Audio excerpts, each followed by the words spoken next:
नमस्कार, जोहार झारखंड देख रहे हैं आप। आपके साथ मैं हूं शिप्रा झा। रांची के मुख्यमंत्री आवास पर आयोजित यूपीए की बैठक में ईडी के समन का मुद्दा छाया रहा। साथ ही बीजेपी की साजिश के खिलाफ राजनीतिक और कानूनी लड़ाई लड़ने का फैसला लिया गया।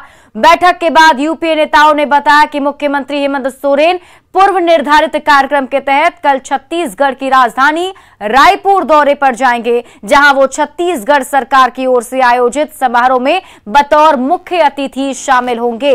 जबकि खनन घोटाले पर पूछताछ के लिए ईडी ने मुख्यमंत्री हेमंत सोरेन को कल ही बुलाया है।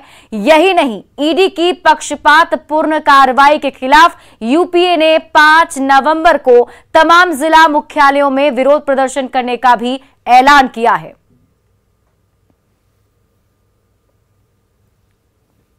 को यह बताने का प्रयास करेंगे कि यह सरकार जो आपके हितों के लिए काम कर रही थी, आपकी योजना, आपकी सरकार का यह द्वितीय चरण जो चल रहा है, इस चरण को बाधित करने के लिए और सरकार के विकास के कामों की गति रोकने का यह जो प्रयास है, इसके बारे में जनता को हम लोग जागरूक करेंगे।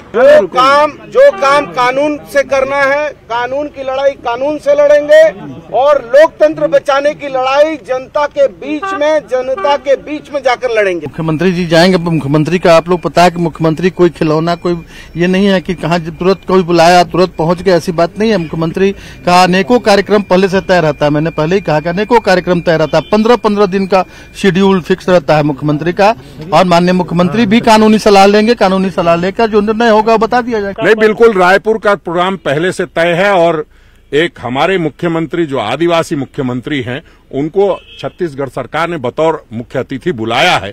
तो निश्चित रूप से ये बातें भी तो नहीं पछती भारतीय जनता पार्टी के लोगों को। जब महामहिम जाकर के रायपुर में एटम बम छोड़ रहे हैं, तो निश्चित रूप से हमारे भी मुख्यमंत्री वहां मुख्य अतिथि बन के जा सकते हैं, और उनको जाने से रोकने का प्रयास हो रहा है। तो बैठक से निकले ये सभी नेता जिनको आपने सुना, जो ये कह रहे हैं कि कानून की लड़ाई कानूनी तरीके से लड़ी जाएगी और इसके साथ ही राजनीतिक लड़ाई जो है वो जनता के बीच जाकर लड़ी जाएगी। यानी कि इस बैठक में मंथन हो चुका है, रणनीति बनाई जा चुकी है कि आगे कैसे बढ़ना है। आपको बता दें कि ईडी की तरफ से कल 11:30 बजे सीएम हेमंत सोरेन को बुलाया गया है, समन जारी किया गया है, जिसमें उनसे पूछताछ करनी थी। लेकिन आज जब बैठक हुई तो उस बैठक में यह फैसला लिया गया कि सीएम हेमंत सोरेन का पूर्व से निर्धारित जो कार्यक्रम है, उसी के तहत वो कल पहले छत्तीसगढ़ की राजधानी रायपुर जाएंगे। झारखंड विधानसभा के 11 नवंबर को बुलाए गए विशेष सत्र को लेकर सियासत गर्माती जारी है। इस सत्र में स्थानीयता समेत कई विधेयक पास कराए जा सकते हैं। इस सत्र पर बीजेपी ने सवाल उठाए तो जेएमएम और कांग्रेस ने बचाव किया है। बुलाया जब ईडी ने आपको 1000 करोड़ के माइनिंग घोटाले में समन किया है, तो ये माननीय मुख्यमंत्री जी का ये बार बार जो नाटक है, अब ये जनता समझती है। चर्चा किए बिना किसी प्रकार के प्रसंग का, और इस प्रकार के निर्णय की सूचना अभी आप लोगों के माध्यम से मिल रही है कि सरकार ने इस प्रकार का विधानसभा का सत्र बुलाया है। और ऐसा लगता है कि लगातार संवैधानिक व्यवस्था को प्रश्न चिन्ह खड़ा करने की दिशा में सरकार आगे बढ़ रही है। जब नोटिफिकेशन निकलेगा पता चल जाएगा कि विशेष सत्र होता है, और ये विशेष सत्र किस लिए है ये भी पता नहीं। लेकिन हम तो पहले से बोल रहे थे, जो यहाँ एसपीटी एक्ट है, सीएनटी एक्ट है, स्थानीय नीति है, नियोजन नीति है, इसके संबंध में स्पेशल सत्र होना चाहिए। बहुत बड़ी बात है कि विधानसभा का सत्र, विशेष सत्र बुलाया गया है और उसमें सभी मसलों पर चर्चा होगी। पक्ष विपक्ष अपनी अपनी बात रखेंगे, और ताकि जो हम इस राज्य में लागू करना चाहते हैं उसमें सभी लोगों की सहमति बने। झारखंड स्थापना दिवस समारोह में राष्ट्रपति द्रौपदी मुर्मू शामिल होंगी। स्थापना दिवस समारोह में शामिल होने के लिए झारखंड सरकार की ओर से भेजे गए निमंत्रण को उन्होंने स्वीकार कर लिया। इसके लिए मुख्यमंत्री हेमंत सोरेन ने राष्ट्रपति के प्रति आभार जताया और कहा कि वीर शहीदों की धरती पर राष्ट्रपति का जोरदार स्वागत किया जाएगा। रामगढ़ के भदानी नगर से रांची के चुटूपालू घाटी तक जाने वाली सड़क का मुख्यमंत्री हेमंत सोरेन 5 नवंबर को ऑनलाइन शिलान्यास करेंगे। इसके साथ ही सड़क का निर्माण कार्य भी शुरू हो जाएगा। बड़का गांव की कांग्रेस विधायक अंबा प्रसाद ने बताया कि सड़क के निर्माण से 20 से ज्यादा गांव के हजारों ग्रामीणों का सफर आसान हो जाएगा। 25 किलोमीटर लंबी सड़क पर फिलहाल गड्ढों की भरमार है।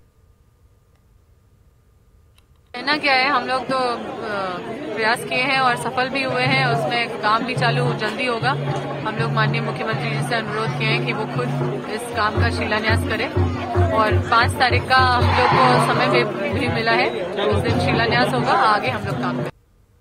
पाकुड़ के नारायणगढ़ गांव में तेज रफ्तार बाइक बेकाबू होकर सड़क किनारे रखी पाइप से जा टकराई, जिसके चलते बाइक पर सवार 2 यात्रियों की मौके पर ही मौत हो गई। बाइक पर सवार ये मुसाफिर महेशपुर से नारायणगढ़ जा रहे थे। तीखे मोड़ पर बाइक बेकाबू होकर पलट गई। दर्दनाक हादसे की तस्वीरें देखकर स्थानीय ग्रामीण कांप उठे।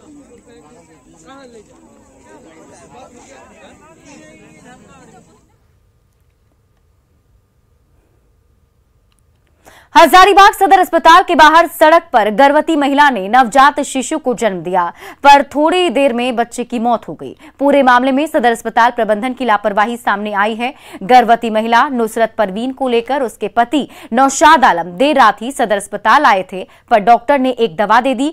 सुबह महिला को अल्ट्रासाउंड कराने ले जाया गया, वहां उसकी हालत बिगड़ गई। जैसे ही वापस अस्पताल लाया गया, बाहर सड़क पर ही महिला ने बच्चे को जन्म दे दिया। इस पर स्वास्थ्य सचिव अरुण कुमार से सवाल किया गया तो जवाब देने से भागते दिखे। दर्द बढ़ जाता है तो रात तक या कल तक डिलीवरी होगा। उसके बाद हम अल्ट्रासाउंड कराने के लिए बाजू उधर नवाबगंज रोड में ले गए। वहाँ पर अचानक वाइफ को दर्द चालू हो गया। वही लाने क्रम में यहाँ पे बच्चा मेरा हो गया। कोई पुलिस वाला रोका, गार्ड लोग रोका? गार्ड लोका ने रोका था। हम बोले थे इमरजेंसी जाने दीजिए, वो आने दे। तो बच्चा रोड में ही हो गया। हाँ। उसमें मैं क्या बोल सकता हूँ? उसमें मैं कुछ नहीं बोल सकता हूँ, वो तो चिकित्सा का विषय है। अब वो अगर हमारे पास कोई इस प्रकार की सूचना आएगी लगातार आते रहते तो हम लोग उसकी जांच करवाएंगे कि किसकी लापरवाही। धनबाद के SNMMCH के 33 सीनियर रेजिडेंट डॉक्टर हड़ताल पर चले गए हैं। इनका वेतन 3 महीने से बकाया है। इसके खिलाफ इन चिकित्सकों ने OPD और इंडोर सेवा का बहिष्कार करने का ऐलान किया। 1 सप्ताह बाद भी उनकी मांगे नहीं सुनी गई तो उन्होंने इमरजेंसी चिकित्सा भी ठप करने की धमकी दी है। सीनियर रेजिडेंट डॉक्टर के हड़ताल पर चले जाने से SNMMCH में भर्ती मरीजों का बुरा हाल हो गया है। अस्पताल प्रबंधन ने हड़ताली चिकित्सकों से ड्यूटी पर लौटने की अपील की है। लगभग जो है वो 30 जो है हम लोग सीनियर डॉक्टर हैं, सीनियर रेसिडेंट डॉक्टर। और OPD सेवा जो है वो बाधित रहेगी और इंडोर जो है वो बाधित रहेगा अभी 9 तारीख तक। इमरजेंसी सेवा अभी हम लोगों ने नहीं कुछ सोचा है कि अभी बाधित करने का, क्योंकि पेशेंट को भी देखना है और उनकी परिस्थितियों को भी देखना है। जो बाकी चिकित्सक बच जाएंगे उन्हीं के ऊपर ये दबाव रहेगा। रोगियों की चिकित्सा तो प्रभावित हम लोग नहीं होने दे सकते हैं। तो जो सीनियर रेजिडेंट एक हमारी चिकित्सा व्यवस्था में सबसे नीचे की कड़ी है, तो जो सीनियर डॉक्टर हैं सबके ऊपर दबाव बढ़ जाएगा। रांची पुलिस ने नाबालिग से छेड़छाड़ करने वाले 3 युवकों को गिरफ्तार कर लिया। इनमें से एक छत्तीसगढ़ का रहने वाला है। बाकी दोनों युवक चान्हो के हैं। चान्हो की एक युवती 31 अक्टूबर को घर लौट रही थी। सुनसान रास्ते में तीनों ने युवती से जबरदस्ती की कोशिश की, पर युवती भाग निकली। पीड़ित के बयान पर तीनों को पकड़ लिया गया। ये तीनों को डिटेन किया गया। उनके पास से एवेंजर मोटरसाइकिल गाड़ी काफ़ी कॉस्टली हो बरामद हुआ। गाड़ी का सत्यापन भी किया जा रहा है। पीड़िता के एक बालिया बयान के आधार पर और उनके लिखित आवेदन के आधार पर हम लोगों ने कांड दर्ज किया है। अभी फिलहाल हम लोग माननीय न्यायालय के समक्ष उपस्थापित कर रहे हैं।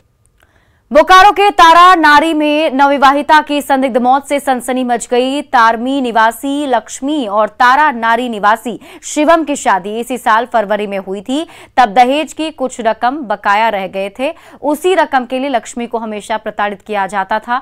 मंगलवार की रात भी लक्ष्मी की पिटाई हुई। तबियत बिगड़ी तो तेलों के निजी अस्पताल ले जाया गया, पर बचाया नहीं जा सका। मृतक की मां के बयान पर आरोपी पति शिवम कुमार को पुलिस ने गिरफ्तार कर लिया है। मायके वालों का आरोप है कि ससुराल वालों के द्वारा जो है मारपीट करके हत्या कर दिया गया है। शव को पोस्टमार्टम को लिए भेजा जा रहा है। बाकी फर्दर पोस्टमार्टम रिपोर्ट आने के बाद और जो भी फैक्ट्स आएंगे इन्वेस्टिगेशन के क्रम में उसके अकॉर्डिंगली आगे कार्रवाई की जाएगी। गुमला के पालकोट में ओडिशा से झारखंड आ रहा ट्रक पलट गया। दुर्घटनाग्रस्त ट्रक में भूसे के नीचे नकली शराब छिपी थी, जिसे गुमला पुलिस ने जब्त कर लिया है। जब्त शराब की कीमत लाखों रुपए बताई जा रही है। गुप्त सूचना पर गुमला पुलिस ने ट्रक को जब्त करने के लिए जाल बिछाया था, पर पुलिस को देखकर ड्राइवर ने एक्सीलेटर दबा दिया। कुछ दूर जाकर वो ट्रक पुल से टकराकर पलट गया।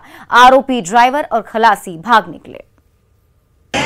गाड़ी के चालक उपचालक जंगल का लाभ उठाकर भागने में सफल रहे। जब उस गाड़ी को चेक किया गया तो उस गाड़ी में काफ़ी मात्रा में अवैध शराब बरामद किया गया।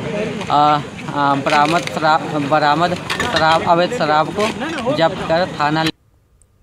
गोड्डा के महागामा में बीआरसी दफ्तर पर जमकर हंगामा हुआ। कुछ ग्रामीण बंधक बैंक में बच्चों का अकाउंट खुलवाने आए थे, पर इसके लिए 2500 रुपए मांगे गए, जबकि फ्री में अकाउंट खोलने की बात हुई थी। बीआरसी दफ्तर के कर्मचारियों ने ग्रामीणों के आरोपों की जांच कराने की बात कही है। 2500 रुपया ले रहा है खाता खोलने का? क्या नहीं, आदेश था यहाँ जीरो बैलेंस में खोलने का। तो 2500 रुपया ले रहे हैं? 2500 रुपया उसको हम बोले आप कहाँ है, तो बोला कि नहीं हमको आदेश है। तो कहाँ दिखा रहा है? आदेश दिखा रहा है? नहीं दिखा कहाँ रहा है आदेश, खाली बोल रहा है। खोल रहा है खाता लगातार? नहीं, एक नहीं खुला है, एक तो बोलता खुला है। कोई क्या करने आए हैं यहाँ? बच्चा खाता खुलवाने के लिए। तो क्या दिक्कत क्या हो गया खाता खुलवाने में? वही बोलता है 2500 लगेगा खाता में। 2500 खाता में? बोले नहीं पैसा नहीं है मेरे पास। हम तो बोले पैसा नहीं है, कैसे बनवाएंगे? तो बहुत बैग है, वही पर नहीं खुलवाएंगे 500 दे करके। रामगढ़ के गांव में हाथियों की दहशत बढ़ती जा रही है। पासरिया और लुरुंगा जैसे गांव में उत्पात मचाने के बाद 23 हाथियों के इस झुंड ने इसको गांव में डेरा डाल रखा है। मतवाले गजराज अब तक कई एकड़ फसल को रौंद चुके हैं, पर उनका उत्पात थमने का नाम नहीं ले रहा। परेशान ग्रामीणों ने वन विभाग से हाथियों को खदेड़ने की गुहार लगाई है।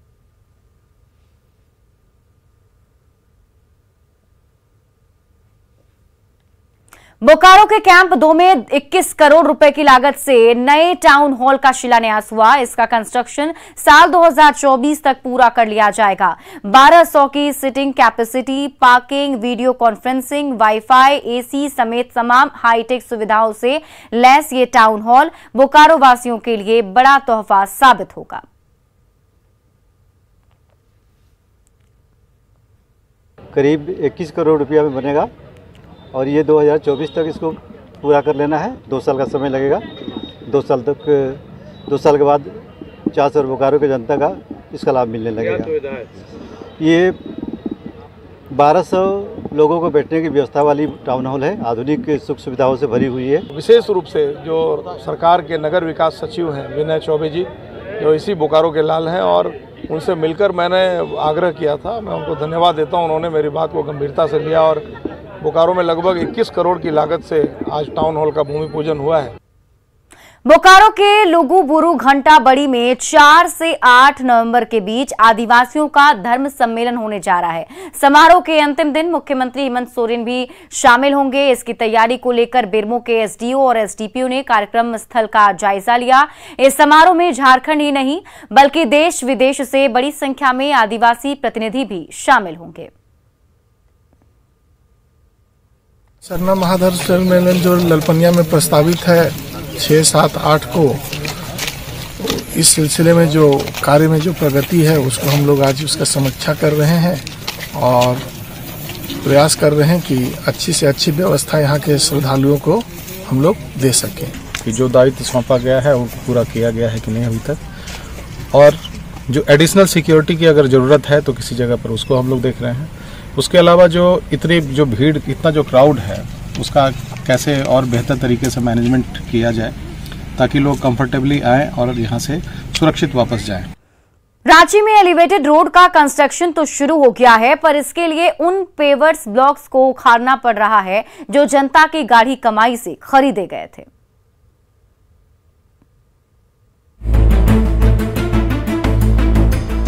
टिस्का मोड़ से किशोरी यादव चौक तक एलिवेटेड रोड का कंस्ट्रक्शन तो तेज हो गया है, पर सड़क बनाने के लिए जनता की गाढ़ी कमाई मिट्टी में मिलाई जा रही है। ये देखिए, ये वही पेवर्स ब्लॉक है जिन्हें लाखों रुपए खर्च करके रांची नगर निगम ने रांची की सड़कों के किनारे महज 6 महीने पहले ही बिछाया था ताकि राहगीरों का सफर आसान हो सके। पर जब जेसीबी ने एलिवेटेड रोड के लिए नींव खोदनी शुरू की तो उन पेवर्स ब्लॉक को तहस नहस कर दिया। नगर निगम की उदासीनता की वजह से यहाँ पर करोड़ों के पेवर्स ब्लॉक जो हाल में ही बिछाए गए थे वो अब बर्बाद हो रहे हैं। ये देख सकते हैं किस तरह से एलिवेटेड रोड जब बन रहा है तो ये पेवर्स ब्लॉक जो यहाँ पर नीचे बिछे हुए थे वो टूट जा रहे हैं। बर्बाद तो कम से कम कुछ नहीं तो हम उम्मीद करते हैं 50 ट्रक बर्बाद हुआ और फ्रेश सब निकल जाता और उसके बाद में सब टुकड़ा करके जेसीबी से निकाल के यहाँ से ले जाया जा रहा है। उसके बाद में तो अगर मान लो निकल के अगर फ्रेश निकाल लिया जाता तो बहुत सारा मोहल्ला गली में काम आता। कितनी बड़ी लापरवाही नगर निगम कर रहा है और नगर निगम मैनुअली उखाड़ता पेवर्स ब्लॉक को, उखाड़ के अपना गली मोहल्ला जहाँ सड़क नहीं बना लेता, पैसा की बर्बादी नहीं होती, लेकिन सुना नहीं। जनता की गाढ़ी कमाई से खरीदे गए ये पेवर्स ब्लॉक फुटपाथ पर बिछकर राहगीरों की राह आसान बना रहे थे। इन्हीं पर कदम रखकर रांचीवासी बड़ी आसानी से एक दुकान से दूसरे दुकान और पास पड़ोस के मोहल्लों में पैदल ही आया जाया करते थे। लेकिन एलिवेटेड सड़क के कंस्ट्रक्शन के नाम पर पेवर्स ब्लॉक की बर्बादी ने रांची नगर निगम के साथ साथ NHAI की कार्यशैली पर भी गंभीर सवाल खड़े कर दिए हैं। निगम के द्वारा ऑलरेडी जो हमारे जो इंजीनियर्स उनको निर्देशित किया गया है कि जो भी पेवर ब्लॉक वहाँ से निकाले जाते हैं उनको निगम स्टोर में रखा जाए ताकि उसका जो पुनः उपयोग हम लोग कर सकते हैं, तो वो कार्य भी चल रहा है। मीडिया की खबर और मुख्य सचिव की फटकार पर रांची नगर निगम ने कंस्ट्रक्शन साइट से बचे कुचे पेवर्स ब्लॉक हटाने की बात तो कही है, पर ये होगा कब ये कोई नहीं जानता। जिस तरह से ये पेवर्स ब्लॉक अगर एलिवेटेड रोड के जो यहाँ पर साधन लगे हुए संसाधन लगे हुए हैं उनके जरिए निकाला जाएगा तो ये पेवर्स ब्लॉक भी टूट जाएंगे। तो ऐसे में निगम को अब मुख्य सचिव के द्वारा जो दिशा निर्देश मिलता है देखना होगा कि निगम इस पर किस तरह का कार्य करता है। रांची से कैमरामैन संजीव के साथ ओम प्रकाश, न्यूज़ 18 रांची। खबर धनबाद से है। निरसा के विपिन पाठक उर्फ अंकोर बाबा पर दिल्ली की युवती ने यौन शोषण का आरोप लगाया है। युवती का आरोप है कि ढोंगी बाबा पिछले 13 साल से उसका यौन शोषण कर रहा है। युवती के साथ आए युवक की बाबा के चेलों ने जमकर पिटाई कर दी। दरअसल ढोंगी बाबा के आवास पर उसका जन्मदिन मनाया जा रहा था, तभी दिल्ली की युवती भी वहां पहुंची और ढोंगी बाबा पर यौन शोषण का आरोप लगा दिया। युवती ने लोगों के बीच एक पत्र भी बांटा, जिसके बाद लोग भड़क और बाबा की गिरफ्तारी की मांग करने लगे। ढोंगी बाबा मौका देखकर फरार हो गया। ढोंगी बाबा के घर पहुंची पुलिस ने मामले को संभाला। नाराज लोगों ने NH2 को जाम कर बाबा की गिरफ्तारी की मांग की है। वहीं निरसा विधायक ने भी, अपर्णा सेन गुप्ता ने भी बाबा के आश्रम पहुंचकर पीड़ित युवती से बातचीत की। तो भगवान ने, तो जैसे हम लोग गेट के पास गए तो वहाँ उसके बाबा के भक्तों लोगों ने 60 से 70 लोगों ने मुझ पर जानलेवा अटैक किया। मैं जिस तरह से बच के निकला, मेरा दांत यहाँ पे हिल रहा। उस समय मेरे को जब मारी थी करीब 2-2.5 घंटा हो गया है। उस समय मेरे मुंह से ब्लड आ रहा था, मेरा शरीर पूरा पेन कर रहा है। जमशेदपुर के आरका जैन विश्वविद्यालय की बसों पर प्रदूषण फैलाने का आरोप लगा है। गम्हरिया के रापचा पंचायत के ग्रामीणों ने प्रदूषण फैलाने का आरोप लगाते हुए बसों को रोक दिया। ग्रामीणों का आरोप है कि बसों की वजह कच्ची सड़कों पर धूल उड़ता है, जिसकी वजह से आसपास के लोगों को दिक्कत होती है। पुलिस ने लोगों को समझा बुझाकर बसों को छुड़ाया। तो इसी के लिए हम लोगों ने बात की, आपस में समझौता हो गया है। ये लोग गाड़ियाँ छूट गई, यहाँ से निकल गई। बाकी हम लोग एडमिनिस्ट्रेशन जो है आरका जैन से हम लोग बात करेंगे, उनको बोला जाएगा कि इस तरह का जो समस्या है उसके लिए मतलब कुछ निदान करें। राहुल गांधी की भारत जोड़ो यात्रा को झारखंड के लोगों तक पहुंचाने के लिए झारखंड कांग्रेस एक्टिव हो गई है। इसके लिए पार्टी LED लगी वाहनों के जरिए लोगों तक भारत जोड़ो यात्रा की जानकारी पहुंचाएगी। प्रदेश अध्यक्ष राजेश ठाकुर ने वाहनों को रवाना किया। झारखंड में हम लोग जो पंचायत स्तर तक इस यात्रा को पूर्ण करेंगे और कल दूसरे फेज में जो पहले हम खूंटी और रांची में किए हैं उसको आगे बढ़ाते हुए, चूंकि पर्व के कारण कुछ दिक्कतें आई थी, तो अब उसको आगे बढ़ाते हुए हम कल लातेहार, गढ़वा, पलामू, उसके बाद लोहरदगा लगातार 4 दिनों तक लोगों के बीच जाकर के आदरणीय राहुल गांधी जी किस उद्देश्य से यात्रा कर रहे हैं वो बताने का काम करेंगे। रांची स्थित मेन रोड पर बना ओवरब्रिज वर्षों पुराना है। कई स्थानों से ये जर्जर होने लगा है। पुल के निचले हिस्से में कई जगह दरारें आ गई हैं, लेकिन इसकी सुध लेने वाला कोई नहीं। इस ब्रिज को रांची की लाइफलाइन माना जाता है। अल्बर्ट एक्का चौक से राजेंद्र चौक को कनेक्ट करने के लिए ये एकमात्र ब्रिज है। इस ब्रिज से होकर हर दिन हजारों गाड़ियां गुजरती है। यदि समय रहते इस पर ध्यान नहीं दिया गया तो कभी भी बड़ा हादसा हो सकता है। ब्रिज का जायजा लिया संवाददाता रूपाली त्रिपाठी ने। फ्लाईओवर्स और ब्रिज किसी भी शहर का लाइफलाइन होता है, पर वो लाइफलाइन ही जब मर जाए तो शहर का क्या हाल हो सकता है सोचा जा सकता है। इस वक्त हम राजधानी रांची के सबसे मुख्य ओवर ब्रिज के नीचे मौजूद है, जहां साफ आप तस्वीरों में देखेंगे किस तरीके से ब्रिज के जो निचला जो स्तर है उसमें पूरा का पूरा दरार आ चुका है। ऊपर से तो ब्रिज चकाचक है, लेकिन नीचे से पूरे ब्रिज की हालत जर्जर है और उसके नीचे करीबन 100 दुकानदार ऐसे हैं जो अपना रोजगार चलाते हैं। और इस ब्रिज कब ये ब्रिज हादसा को आमंत्रण दे दे कहा नहीं जा सकता है। आप लोग यहाँ पर सालों से काम कर रहे हैं, ब्रिज की हालत सबसे मुख्य ब्रिज ये है। सबसे मुख्य ब्रिज यही है, लेकिन इसमें यह है कि बरसात के दिन में हम लोग बहुत परेशानी हो जाती है। पूरा ये गली में पानी भर जाता है, आदमी को चलना फिरना दुश्वार होता है। ब्रिज में इतनी बड़ी दरार है, कभी भी हम लोग का साथ हादसा हो सकता है। आप बता रहे कि हाल में रिपेयरिंग हाल में, हाँ, उसके बाद रिपेयरिंग होने के बाद ही ज्यादा टूटने लगा, ऊपर से सीपेज करने लगा। सर, ब्रिज ऊपर से चकाचक है, नीचे से ये हालत है। ये सबसे मेन ब्रिज है जो कि सामने दर्शा रहा है कि काम क्या हो रहा है। आप लोग क्या बोलेंगे? काम तो जो भी हुआ है लेकिन सही नहीं हुआ है। कारण है कि बरसात के दिन में ब्रिज के नीचे दुकान वाले जैसा लगता है बाढ़ आ गया, पानी चूता है और वह पानी बहुत कठिनाई के साथ दुकान वाले अपना काम करते हैं। इसलिए ब्रिज को पुनः जो है बनाना चाहिए और उसको रिनोवेशन करना चाहिए। हादसा को आमंत्रण दे रहा है साफ-साफ ब्रिज। आप लोगों की कहीं ना कहीं जान खतरे में है। अगर नहीं, ये भविष्य में हो सकता है, ऐसा भविष्य में कभी भी हो सकता है। इसलिए इस पर जो है ना, कम होने के बाद भी यहाँ पानी पीते रहता है। कम से कम 1000 दुकान वाले से कम है। दुकान के नीचे पुल से जब पानी बरसना शुरू हो जाता है, वर्षा होती है तो नीचे पानी बरसना शुरू हो जाता है। मेन रोड का ये ओवर ब्रिज पूरे शहर को मेन रोड से कनेक्ट करता है, जिसकी जो हाल है हमने सामने तस्वीरों में दर्शाया है। करीबन हजारों दुकानदार जो है वो खतरे में है और ऐसे में बड़ा सवाल होता है कि ये पुल कभी भी जब हादसा को आमंत्रण दे सकता है तो इसकी सूद लेने अब तक कोई क्यों नहीं आया। रूपाली त्रिपाठी, न्यूज़ 18 रांची। और फिलहाल इस बुलेटिन में अभी के लिए बस इतना ही। आप देखते रहिए न्यूज़ 18।